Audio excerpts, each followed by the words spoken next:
संख्या 50 और 55 पर मुझे बोलने का अवसर दिया, उसके लिए धन्यवाद। आज सदन में सहकारिता और खाद्य आपूर्ति को लेकर चर्चा हो रही है। माननीय सभापति महोदय, ये ऐसा विभाग है जिससे इस प्रदेश की 2/3 आबादी संबंध रखती है और हम सब लोग अगर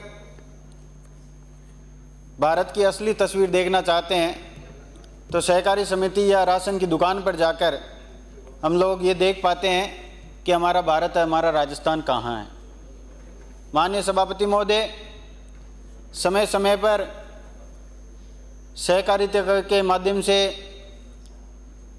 प्रदेश की सरकारों ने एक आम व्यक्ति के जीवन को किस तरह से हम मूलभूत सुविधाएं उपलब्ध करवा सकते हैं, इस बात पर चर्चा की। लेकिन मुझे लगता है कि बहुत सारे ऐसे कानून, बहुत सारे ऐसे नियम सरकार लागू करती है, लेकिन धरातल पर हम लोग अगर जाकर देखेंगे तो कहीं ना कहीं इस प्रदेश की जनता को उसका खामियाजा भुगतना पड़ता है। मैं माननीय सभापति महोदय, आपके माध्यम से माननीय मंत्री जी से कहना चाहूँगा कि राज्य के सहकारी उपभोक्ता होलसेल भंडार और क्रय विक्रय समिति द्वारा ऐसी कई मेडिकल चलाई जाती है जिनमें RGHS या पेंशन धारकों को दवाइयाँ मिलती। माननीय सभापति महोदय, आज स्थिति यह है कि कई समितियों की जो कैपिटल शेयर है उसके जमा करने के बावजूद आज उन मेडिकलों का भुगतान नहीं हो रहा और उस वजह से एक आम व्यक्ति या जो पेंशन धारक है वो वहाँ मेडिकल पर दवाई लेने जाता है तो उसको वहाँ दवाई उपलब्ध नहीं होती। लेकिन दूसरी ओर कुछ प्राइवेट मेडिकल भी इस योजना से जुड़ी हुई है जिनका समय पर भुगतान होता है। तो ये जो आप लोगों ने दो अलग अलग नियम बना रखे हैं, मैं माननीय मंत्री जी से ये कहूँगा कि इसमें आप थोड़ा सा सुधार करें और जो एक आम व्यक्ति को सरकार की तरफ से जो सुविधा मिलनी चाहिए उसको लेकर हम सब लोगों को ज़्यादा संवेदनशील बनना चाहिए। साथ ही रबी एवं खरीफ की फसल के बुआई के समय हम लोग DAP और NPK की डिमांड रहती है और बुआई के बाद यूरिया किसान को चाहिए। जब समिति से वो लेकर आता है तो उसके साथ में उसको नैनो यूरिया का और नैनो DAP का बैग तय करके दे दिया जाता है। जब किसान को पूछा जाता है तो वो कहता है कि मुझे इसके साथ में ये बैग दे दिया। अब जब समिति को ये कहते हैं तो वो ये कहते हैं कि इफ़को से जब जो हमारे यहाँ जो वितरण की जाती है उसके साथ में वो नैनो DAP और नैनो NPK हमारे साथ में भेज दिया जाता है। तो ये जो मनमानी इफ़को द्वारा की जा रही है, इस पर नियंत्रण आप लोगों को करना चाहिए। और माननीय सभापति महोदय, मैं आपके माध्यम से निवेदन करूंगा कि आपकी सरकार की बाहर प्रदेश में ये चर्चा है कि आप ब्यूरोक्रेसी के आगे नतमस्तक हो रखें। और ये सच है माननीय सभापति महोदय कि चीफ सेक्रेटरी के आगे तो इनके मंत्री, विधायक सब लोग नतमस्तक रहते हैं और राजफेड एक ऐसी संस्था है जिसके अध्यक्ष होता है और उसके कई वर्षों से चुनाव नहीं हुए और उसके मुख्य प्रशासक के रूप में आज यहाँ प्रदेश के मुख्य सचिव बने बैठे हैं। तो मुझे नहीं लगता कि ये मंत्री जी और ये कुछ कर पाएंगे उस चीफ सेक्रेटरी के सामने जिसके सामने पूरी सरकार नतमस्तक रहती है। तो कम से कम अपनी इच्छा शक्ति दिखाएं और किसान के प्रति कोई फैसला लेने के लिए आप लोग कोई उचित कदम उठाएं। साथ ही माननीय सभापति महोदय, खाद्य सुरक्षा को लेकर आज सदन में सब लोगों ने चर्चा की क्योंकि ये एक बड़ा मुद्दा है।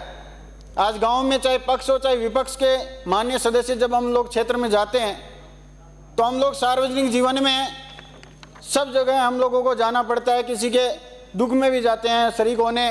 कई जगह हम लोगों ने ऐसे केस देखे हैं जहाँ किसी के पिता की अकाल मृत्यु हो जाती है, उसके पीछे 2 छोटे बच्चे हैं, उसकी विधवा है। लेकिन जब सरकार के माध्यम या उपखंड अधिकारी के यहाँ या आपकी पंचायत समिति में उसके द्वारा अपील की जाती है कि मेरा खाद्य सुरक्षा में नाम जोड़ा जाए तो उनका एक सीधा सा आंसर होता है कि NFSA का केंद्र सरकार की तरफ से ऑप्शन बंद है। तो माननीय सभापति महोदय, मैं इस डबल इंजन की सरकार से निवेदन करना चाहूँगा कि कम से कम एक ऐसी व्यवस्था हो, क्योंकि केंद्र में आप लोगों की कोई सुनने वाला नहीं है। आप तो हर बार ऐसे कहते हो हमारे डबल इंजन की सरकार आएगी तो हम ये करेंगे वो करेंगे, लेकिन ये तो एक ज़मीन से जुड़ा हुआ मुद्दा है। इस पर तो हम सब लोगों को संवेदनशील होना चाहिए। इस मुद्दे के लिए आप लोग केंद्र सरकार में बात करें और इस ऑप्शन को खुलवाएं, और नहीं खुलवा सकते तो एक ऐसी व्यवस्था करें कि संबंधित उपखंड अधिकारी या कलेक्टर के यहाँ कुछ इश्यूज ऐसे होते हैं, कुछ प्रॉब्लम्स ऐसी होती है आम व्यक्ति के सामने, उसको लेकर अगर हम वो अप्लाई करें तो उसको जोड़ा जाए। माननीय सभापति महोदय, ये 6913(1) का जो मेंटेन इस खाद्य सुरक्षा में किया जाता है, इन अधिकारियों के द्वारा बार बार एक आम आदमी को इसका उलाहना देकर ये कहा जाता है कि आपका नाम नहीं जोड़ा जाएगा।